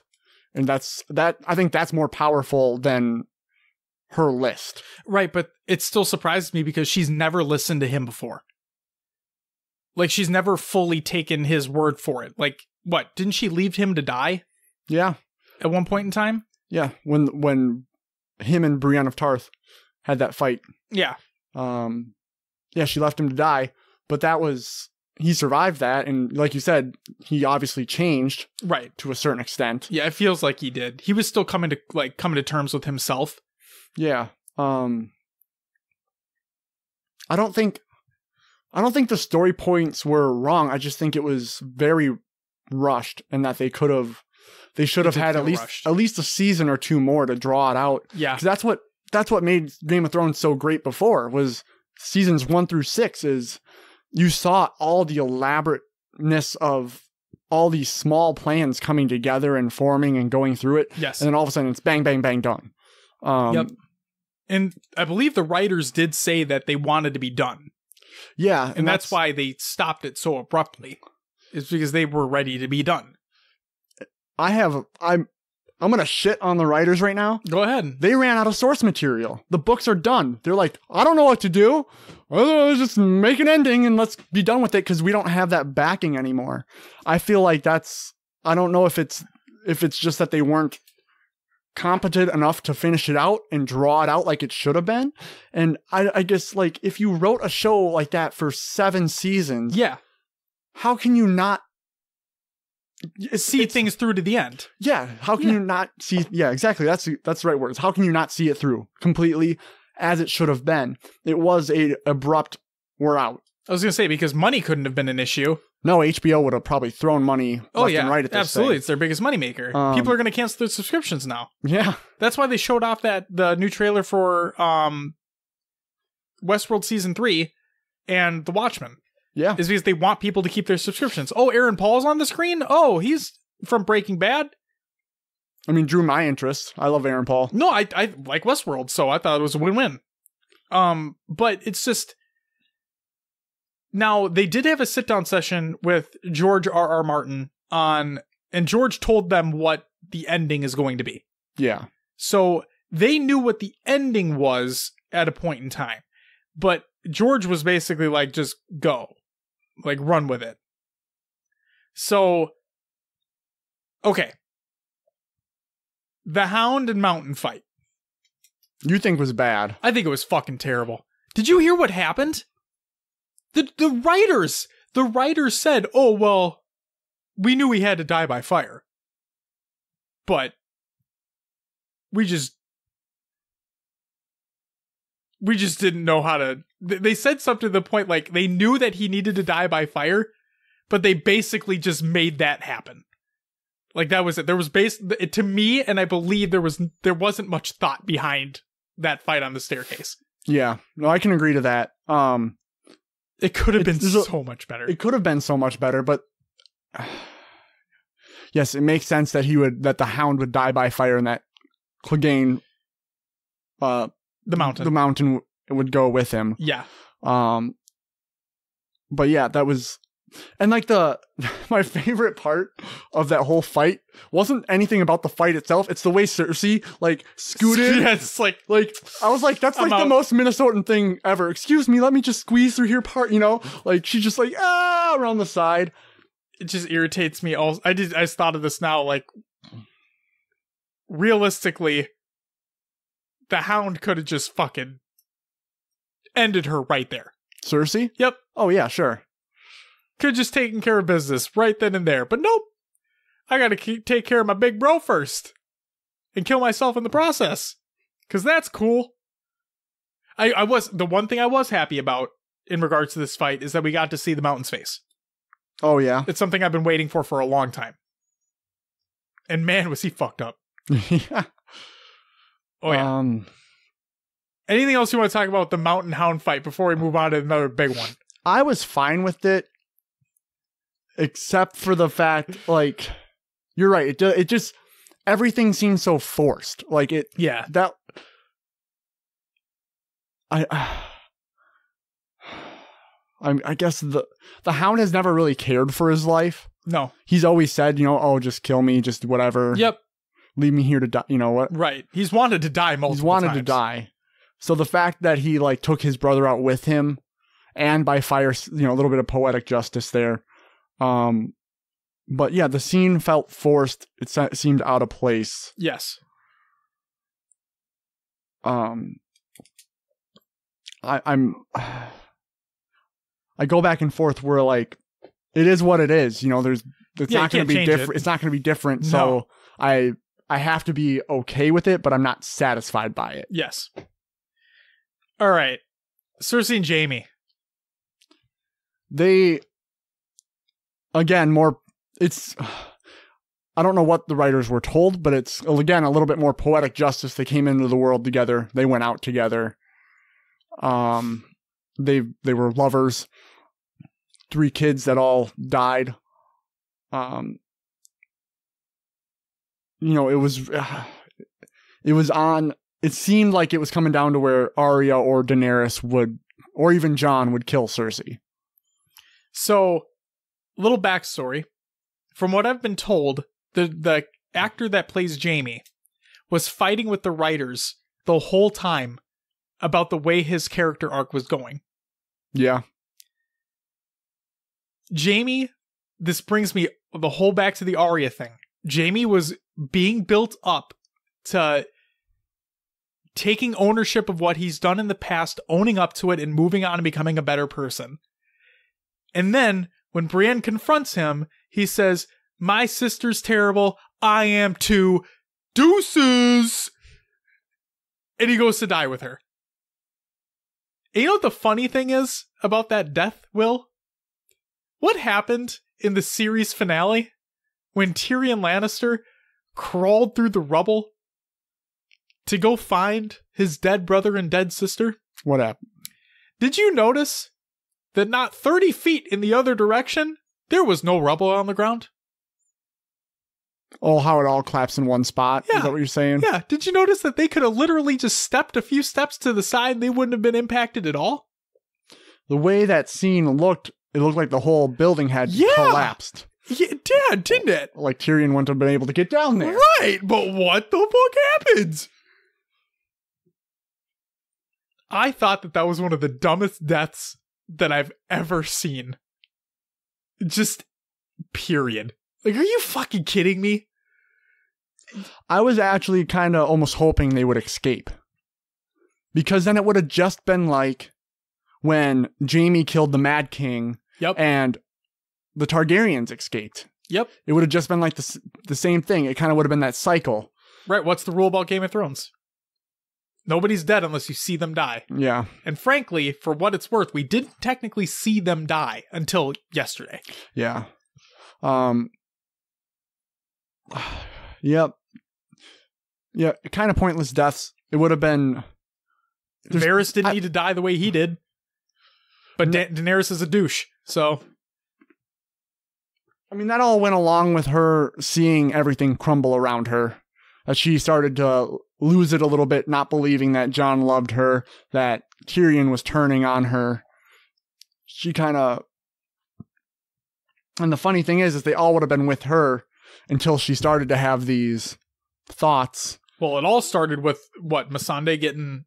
her head chopped decapitated? Off. Yeah. Well, she was having those like the Battle of Winterfell. Oh, sure. The Jon Snow thing, yeah. Well, as soon as I think her doubts started happening as soon as she decided that, yes, she loves him. Yes, she's going to take her army north to fight the dead, the undead. I don't know what you want to call them. Sure, the White Walkers. The White Walkers. She saw Sansa and Arya had no faith in her, that they didn't believe in her at all. Jon was the king of the north, so he had that whole region behind him, and she started feeling like that outsider. And then she saw, so they go through the battle. She learns Jon is a Targaryen. He doesn't show his love back for her, and then all of a sudden, well, because now he realizes he's fucking a relative. It's his aunt. Yeah, and he's like, I'm not good with that anymore. Jon, the moral compass. Yep. Then what happens? Then Varys is speaking out about how Jon is actually the rightful king, and that he would be much better than Daenerys. He has people behind him already. So that's why she killed Varys, because speaking against her. Yep. She didn't believe Tyrion still had her best interest in mind. Yep. And then she just wanted to take over the world, really. I was going to say, people who didn't see that coming with Daenerys are naive as fuck, because you could see she was like that from the get-go. She Very, was like, stone-hearted. Yes, Yeah. and tyrannic. Like, from the get-go. Oh, yeah. She calls herself the breaker of chains, right? And the freer of slaves and all that. They didn't want to be freed. They saw what happened after they were freed, and they wanted their slave owners back. Like, she thought she was doing everyone a service when she was realistically doing people a disservice. And after she freed all the slaves, she just left. Nobody was put in charge. Nothing. She just literally left. She left that one dude with the long black hair in charge at Marine. The one who loved her, who went off to find her with Jorah. Oh, God. That guy. Oh, God. She did leave someone in charge, and I don't believe slavery just didn't return. It returned once, but remember they fought the masters they killed all 3 or 2 of the masters, left one alive, and took their ships, I believe. Yep. But we don't know the outcome of any of that. Right. It was just left up in the air. Yeah, she just left. She left the region. Yep. And then to conquer Westeros. Exactly. And that's the thing. It's another reason why nobody trusted her when she came with Jon. The reason why they had trust in Jon is because Jon lived there. They've seen what Jon's been able to do. Or Aegon, I should say. Aegon. Jon Snow. Yes. But with Daenerys, they've only heard, right? They haven't seen what they know she has dragons. Whoop-de-fucking-do. Does she help people? And so when she came over and she was trying to assert power, they were like, whoa, whoa, whoa, whoa, whoa. We have our guy. We respect you're here to help us, and that's all fine and dandy. But we also understand what your ultimate goal is here. We don't know if we trust you yet on that front. So, with the whole queen and all that stuffs. So, that is what it is. But for those who didn't see Daenerys turning into what she ultimately turned into, you're naive. Because it was happening since season fucking 3. Or 2. I mean, when she arrived in Westeros, she wanted to just go burn the city. And Tyrion had to be like, no, that's not the way to win people over. Exactly. It's not. Clearly. At this point, she should have just done it, because then Euron wouldn't have been there with the arrows on the ships. Oh, Euron. What another dumb death. The guy was a dumbass anyway, but whatever. Yeah, Euron wouldn't have been there. She would have just ruined the city and been done with it, and then gone north anyway. Yep. They did believe Cersei was going to send her... Cersei was supposed to send her troops north to help with the fight. Yeah, that worked out great. Yep. But yeah, yeah. So moving on, the Battle of Winterfell. Yep. Arya, you said, was a hero. There is a little question mark on how she got past all those White Walkers, and she was we saw she was a master of stealth from before, though. Yep. And you did see like the wind go by that one White Walker's hair, and he turned, and I think that was her. Yep. But yeah, Battle of Winterfell. Jon seemed to be the guy. We get to King's Landing. Daenerys loses a dragon, which I think again is another point that set her off. She wasn't happy. Yep. She eventually, she burned all the ships. She took out all the arrows that were on the wall, and then that's when she saw the Red Keep. She heard the bells, and she lost it and burned the whole city down. And the bells were to signify surrender. Surrender from the city. Yes. Yep. So Daenerys turns basically evil. I mean, based on what she was supposed to mean. We get into the last episode. Yep. She's won the quote unquote war. Yep. The first scenes, Tyrion goes up the stairs, and Jon goes up the stairs. Tyrion joins from behind. He goes up to Daenerys and takes off his hand hand to the queen pin, and she throws him into captivity. Yes. To be executed eventually. Yep. Jon goes then and speaks to Tyrion. He realizes what she's become. And Tyrion convinces him. Yeah. That, hey, I'm going to ask you to do something here, and you're not going to like it, but it's the right thing to do, and you're not going to think it is, but it is, and you need to kill her. Yeah. Plain and simple. Which he does. Yes. Jon goes up, gets a little bit of a makeout sesh with his aunt real quick, and gets a little stabby. To be fair, with the incest, the Targaryens have a long history of it. That's how they were able to keep the dragon's blood pure. It's what their family did. It's not out of the realm for that family. Oh, sure. I also love the scene, like, leading up to the stab. With the dragon in the snow? Like, where she's walking up. That's ash, not snow. Oh, yeah. Where she's walking up to the Iron Throne, and she puts her hand on it, and then she turns around. You see Jon standing in the entryway, like in a shadow, but Daenerys turns around, and she's about to sit down in the throne for the first time. And she sees Jon there and doesn't. She never even had the opportunity to sit on the Iron Throne before she was stabbed, and it was ultimately destroyed by Drogon. Yep. So the Iron Throne then, yep. The dragon has sensed his mother has died, goes up there and just burns the Iron Throne, melts it away. Yes. Does not touch Jon. Nope. At all. Because I think the dragon also realized that he is a Targaryen. Yep. So, and he can control dragons too, or like ride them or do whatever. He can, yeah. So yeah, and then... So Drogon picks Daenerys up. Flies off, and we don't see them again at all, so... The next scene, I believe, is the courtyard? Yeah, the fast forward just a little bit of time. Yep. Tyrion's still in chains. But he's out in front of the lords and oh my god. Lords and ladies. Jesus Christ, I can't think. We find out Jon's been in captivity because by the Unsullied. Headed by Grey Worm. Yep. And there sits, oh boy, the names. I know Sam. Yep, Samwell Tarly. Some dude I don't remember. I know Sir Davos was there. Yep. Arya, Sansa. The kid who grew up. The kid who grew up from the Eyrie. Yep, with the weird fucking mom who got killed by Littlefinger. Yep.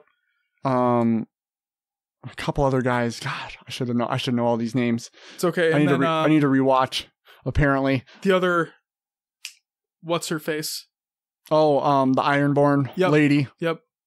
The Ironborn lady. We're doing such a great job right now. Yeah, people are gonna hate us. But realistically, they really don't matter. Secondary characters. Yeah, they really don't in this scene. So what they decide is, well, what Tyrion decides. What Tyrion proposes is that they're talking about rightful kings and queens. Yeah, Tyrion says you guys are the highest powered people left. Why don't you choose? Pick one. Yeah. Yeah. Pick somebody to be the queen or the king. Just pick one. And they settle on... Well, do you want to say how they settle it? Because it was Tyrion again who proposed... Okay, so Tyrion proposed that it's... The one thing that sticks the most is stories. And who has a better... No one has a better story than Bran the Broken. Or Bran, whatever. So, he goes on to tell the entire story of how Bran was pushed out the window when he was a kid by Jaime, to then being paralyzed, to then eventually becoming the Third Eye Raven. Yeah, going behind the wall. All that shit, right? And he proposed that since Bran is the three-eyed raven, since he can see, like, he holds all memories, past, present, future, right? He is able to see all that. What better ruler than to be somebody who can't have children? So one of the points he said, like, wait, Sansa brought it up. Why would he be king when he can't have kids? There wouldn't be a rightful heir. And then Tyrion's like, that's a good thing, because then we don't have to worry about the sons and tyranny and all that. So what better to have a king than one who can't have kids, one who doesn't have like ties with anything else, right? And he also said someone that doesn't want it. Exactly, and he didn't want it. Because Bran said previously that he didn't have any interest in it. He didn't care. Then, I couldn't fucking believe this. So, they go around the what's it called? Well, where are they? Court. The court, sure. They all say aye. Therefore, Bran would be the new king, but before all that, Tyrion went up to him and he goes, I know you don't want it, but would you be willing to accept it? And Bran said the most turn to the camera and smile thing I've ever heard. Yeah. Of, like, what was it? Why else would I be here? Or I wouldn't have come all this way. Yeah, I wouldn't have come all this way. And I'm like, are you fucking serious right now? So Bran becomes the king of the Six Kingdoms. Because the North, Sansa declares the North is going to be its own realm. Yes, Sansa becomes queen of the North. But Will, what becomes of Jon Snow? He gets sent back to the Night's Watch and goes, looks like north of the Wall with the wildlings. So Sansa and Arya didn't want him to die. Grey Worm wanted him to die. Yep. So in order to make a compromise, and Tyrion made a good point, is that like a compromise is something where like nobody's happy, but they're okay with it, you know? So they decided that he cannot marry, he cannot own land, he cannot be a king of anything, but he gets to survive by going back to the Night's Watch. So that's that. My big what's the Night's Watch for now? The walls decimated in the center. They didn't hint at anything either. The wall's broken in the center. Yep. The White Walkers are gone. Yep. They're dead. Yep. What's the wall protecting from at this point? I was gonna say, and they've made a truce with the wildlings. Yeah. So the wildlings aren't gonna invade. They did say that like the Night's Watch is where all the bastards go. Like the unwanted and the bastards go, so I guess he just gets to watch over other people who got shafted. But so then Arya decides that she's gonna go west of Westeros because nobody knows what's west of Westeros. And then Tyrion was, now again, he was a prisoner at this time. He was named Hand of the King. Mm-hmm. And I actually thought this was actually really funny. So again, Bran didn't want king. He didn't want to be king at all. He accepts though. Tyrion is named Hand of the King. Grey Worm's like, you can't do that. And Bran just looks at him and goes, yeah, I can. Because he was just named king like 2 seconds ago. Just shit on Grey Worm's thoughts right then and there. I'm like, oh, okay, Bran, I can respect that. That was actually kind of funny. So the reason why Tyrion was named Hand of the King is because what Bran said was Tyrion has done some horrible things and he's going to spend the rest of his life correcting them. So Tyrion did not want it. And he was given it because he needed to right his wrongs. What were his real wrongs, though? I mean, was it the fact that, I mean, I know he killed his father, all that stuff, but how do you can't write that stuff. He brought Daenerys to Westeros. In that sense, though, Bran then doesn't become king. Sure. Cersei rules and until she dies, and then someone, I guess she did have a child in her. Yep. But who knows if that was a lie? I feel like we never had, like, there's no proof of that. Right. Well, she had touched her stomach a few times, not just like I'm talking about in the last season, I think. Yeah. Or something like that. But she hinted at it. Yeah, so the other thing was, so all that happens, Grey Worm takes the Unsullied to Narth, because that's where Missandei's from. I put that connection together, but then I'm thinking to myself, what is he going to do there? What are the Unsullied going to do in Narth?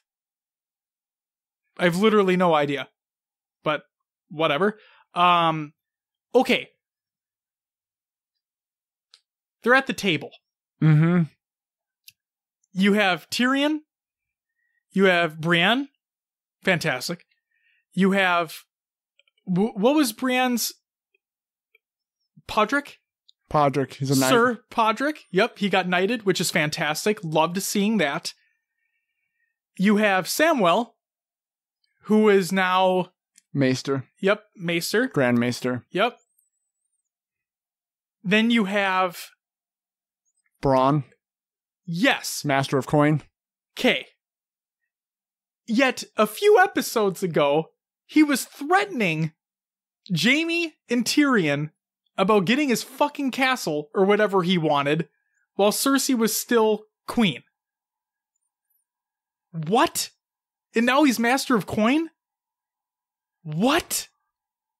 So that threw me off. It was a weird thing that threw me off, that one time he's completely threatening to literally kill them in front, like right there. And then instead it's like, oh no, you're Master of Coin now. Well, if you think about it, that's always been what he's been after, is money. Oh yeah. And now he has to handle the world's money. Like, yep. It might be kind of more of a slap in the face to him to, hey, get your shit together. Right, but he wants to open brothels. Right. But that's all he cares about. They were like, no, this takes more importance over that. Well, sure. Ships take more important. And then you had Sir Davos there as well. I forgot what his title was. I forget as well. But either way, the real kicker was when Grand Maester Samwell Tarly comes over with the fucking book. Oh. And what'd he name it, Will? A Song of Fire and Ice. So it's like the freaking Lord of the Rings, where The Hobbit is the book that Bilbo is writing. And then the Lord of the Rings is what Frodo finishes the book. It kind of just throws... It's basically homage to Lord of the Rings.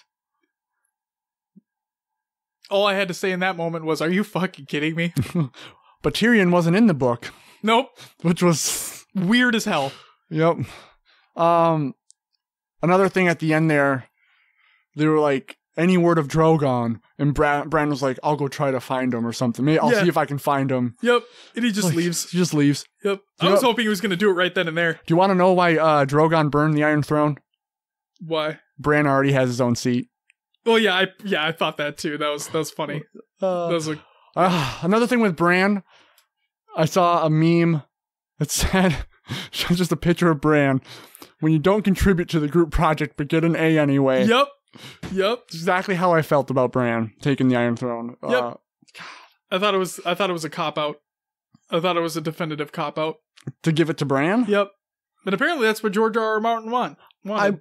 I have a feeling there's more to it in the books that we don't know about. Right, and that's what I'm hoping. Like I'm starting to read the books as well, so I want to, but I don't want to read the books and get to the same ending and be thoroughly disappointed with the entire series. But maybe we'll not be. Maybe we'll be way less disappointed because we'll get that terrible, terrible feeling of the last season of Game of Thrones out of our minds. Do you think the books can rectify what they've done already, though? Potentially. It's taken them long enough. We know the ending. But we don't know if he meant to write it in that Right. So I think getting to it from his mindset would be better. Yeah. I don't know. You clearly the writers of Game of Thrones wanted to stop. Mm-hmm. And there's, from what I've heard, there's different. How do I want to phrase this without ruining anything? There's different like magical items within the books that didn't appear on screen. There's different kind of just relationships that I think may. I really thought about getting the books. I was gonna buy this set, but I'm like, why don't I just wait till all the books come out? Sure. But who knows when he's gonna release them? Right. No idea. So you can always wait for like a sale. Pick them up. Oh my god. Okay. So you were just disappointed overall. The theme of the episode is disappointment. Disappointed in the show ending. Yes. I can agree. I was disappointed with the end. I texted you after. I was like, "Fucking Bran." Yep. We didn't even talk about. We talk about our the thing that we hinted at earlier with Ghost. Oh, he went back with John. Yeah, and he pet him. It was great. Everyone wanted. Ghost equals best boy. Yeah. If you think about it, though, you have a Stark ruling over each part of Westeros. It's true. You have one in the north. Far north, John. I don't know if he's done. Does he take his Lord Commander? He can't. He can't. He can't. He cannot rule anything, and he also cannot own any land. But that's or marry. Okay, but here's the thing. That's in the eyes of the Six Kingdoms. He is not in the Six Kingdoms anymore. He went north to the Wall, which is now Winterfell, North, own realm. But Sansa's Queen of the North. Yeah. And they already said it. Queen of the North! You know what's funny? I feel like it's a loose end. He can do whatever the fuck he wants up there. Oh, sure. You know what's funny? What's that? There are interviews all over YouTube. Oh, yeah? Of the cast members. What are your thoughts on the final season of Game of Thrones? Yeah. Like, they PR speak it to hell, but you could sense that they did not feel happy about it. Well, there was the one with, it was Grey Worm, I don't know the actor's name, Missandei, and then Daenerys. Yep. Emilia Clarke. Oh, yeah, Emilia just looked like, Yeah, but they asked them, and, like, she was like, best season ever! Yeah, very sarcastically. Yep. Missandei had that like look of oh my god on her face, and then Grey Worm just kind of turned away. Yep. And it was like you could tell right there where they weren't excited about it. Right. There was an interview with Kit Harington, who plays Jon Snow. Yep. And she's like, if you can describe season 8 in one word, what would it be? He said disappointing. Or epic. That's what he said. He's like disappointing. Or epic. One of those two. One of those twos. Yep. Like yep. So like even the cast members knew that this was going to be a potential dumpster fire. Yeah, and I'm not mad with the plot points. I just wish they got there in different ways. With more time. Yep, because I feel like if you followed the formula they had, it would have just ended much better. Yes. So fuck you, writers of Game of Thrones. How dare you not like money? I'm just kidding. But like I said, I am disappointed. They clearly wanted to end it soon, so we got what we got. It's unfortunate, but hey, at least we have 3 spin-off prequel shows to get excited for. I don't think the prequels are going to do anything. I don't either. You know what else is funny? The writers of Game of Thrones, the show, they are writing the 2022 Star Wars movie. Maybe they'll be better in movie sense, though. If you think about it, they don't have to. It's not long term. Yeah, but at the same time, they cut things short here. What happens when they only have an hour and a half to work with? I'm just kidding. I'm going to give them the benefit of the doubt. Overall, Game of Thrones was a great show. Overall, yeah. The last 2 seasons were disappointing, for sure. There were some glimmers of hope within them. They weren't all bad. And like I said, the cinematography was fantastic. The music is unbelievably good. And everybody's job for acting was superb. It was just, the writing for those last 2 seasons were not that great at all. But leading up to it was some of the best television, period. So, disappointing. All right. Anything else before we move on? Move on to the rest of the actual show? Yeah. Nope, I think I'm good. All right, ladies and gentlemen, we have just wrapped up our Game of Thrones spoilers. Thank you for joining back into the regular show. And hopefully you took that spoiler warning, because if you didn't and you listened to all that, then you might have no idea what we were talking about. But that's okay. Overall, the show was it was a good show. It was good while it lasted, Will. But now it's time to get back to our regularly scheduled program, and it's time for some shoutouts. First and foremost, shout out to everyone who joined in the Tour de Walsh. This included Silos, Scud Puddle, Heavy Rainfall, Snipe, Goalie Sniper, High Tech Redneck, Mark Owns Your Face, and King Abyss. And myself included, obviously. Silos took first. Pretty handily, I might add. And here's the funny thing that happened. So, Scud Puddle and I ended at the exact same amount of kills. Now, granted, Scud played better than me, so he had more assists, I believe, and then less deaths than me. But I don't care, because so the plan was Silos was really close to getting to his 1,000th kill. I believe he was at 999, or he was really close to it, something like that. And Scud was really close to getting, I believe, 800 kills. And so Scud wanted to get to 800 before Silos got to 1,000. But instead what happened was, so Silos basically held back. But to not allow Scud to get to his 800, I actually killed Scud Puddle 3 times within this time frame. Silos got the final kill, and both Scud Puddle and I ended with the same exact amount of kills. I couldn't believe it. It's just the way the game ended, considering Silos held back until that final kill to hopefully give Scud Puddle enough time to get to 800. It didn't happen. I was close to getting 700. It did not happen for me either. Oh, wait, no, were we both close to getting... We both must have been getting close to 700, because... Oh my god, am I forgetting where we... Hold up, I need to look at this. I'm forgetting already. Let me see real quick. I'm getting ahead of myself. So, here we go. Okay. This is fantastic. Silos had 1,000 kills. He won. Okay. Second place was Heavy Rainfall with 803. So he broke the 800 threshold. Scud Puddle was trying to get over 800. He was trying to get to the 800 mark. Silos held back, trying to allow Scud Puddle to get to the 800 mark. I then kill Scud Puddle 3 times to prevent him from getting to over 800. Silos ends the game getting the final kill. Scud Puddle and I end with the same amount of kills at 796. I couldn't believe it. So Scud Puddle and myself 796, Snipe with 763, Scully Sniper with 635, King Abyss with 131, High Tech with 417, and Mark Owns Your Face at 288. Keep in mind that Mark and King Abyss joined in the match. So they didn't start it or end it. Yeah. King ended it, but he joined way later on in the game. Yeah.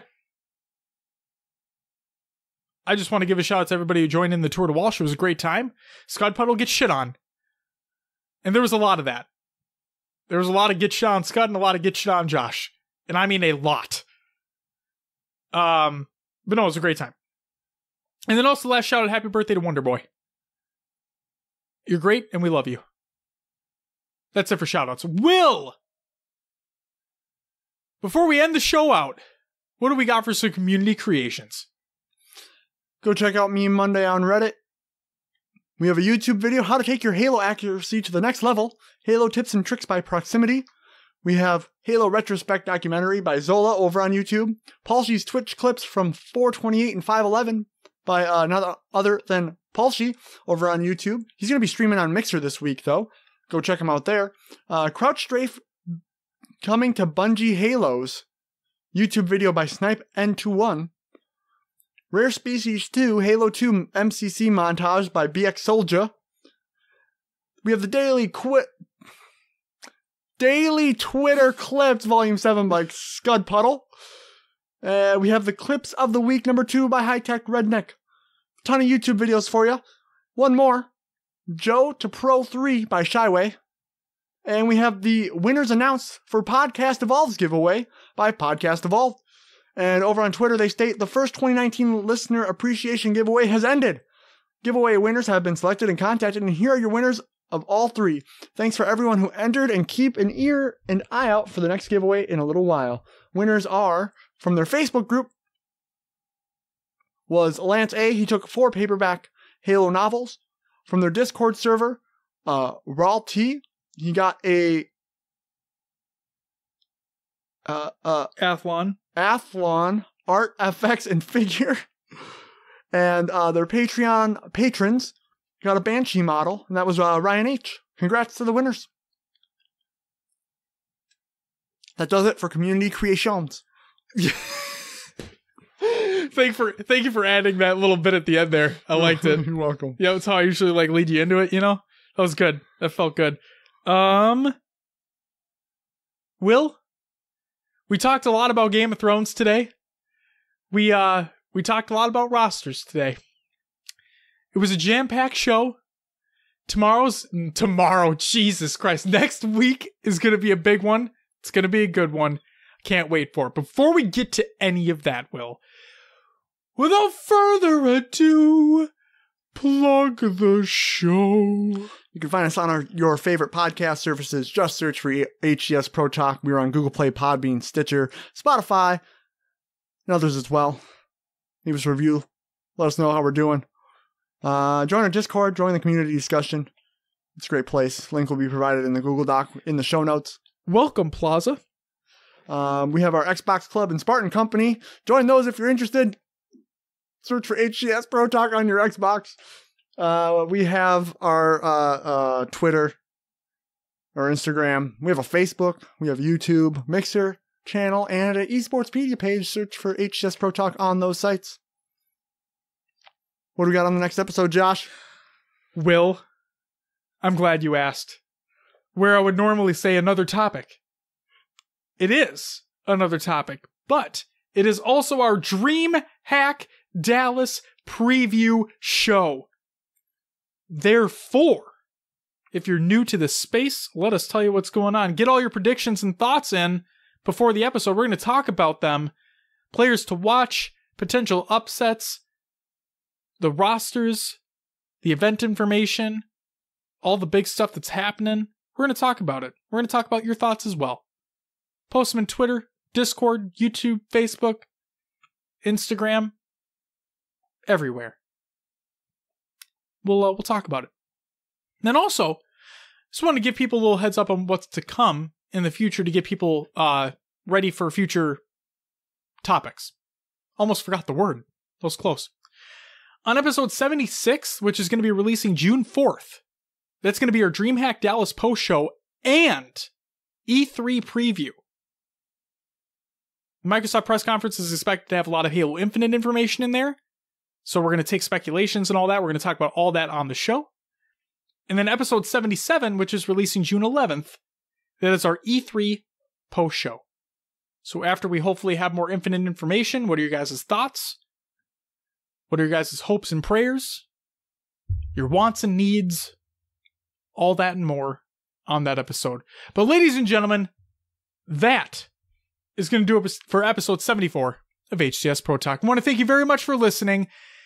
And we'll catch you next time, where we're going to talk about some DreamHack Dallas information. We love you. We thank you. And until next week, bye-bye!